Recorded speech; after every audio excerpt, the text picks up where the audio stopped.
వివాహము అన్నిటికన్నా ఘనమైనది అని నా తల్లి తండ్రిని విడచి నిన్ను హత్తుకొందును.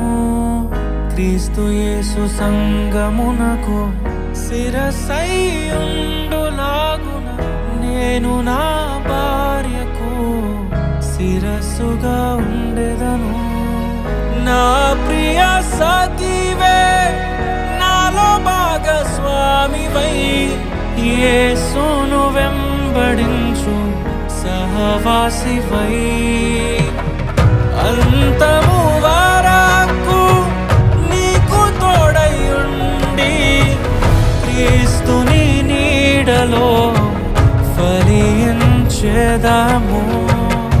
పరలోక సాక్షిగా నీ సన్నిధిలో నేను పరమాత్ముని కార్యముగా ఈ యాత్రను కొనసాగింతును.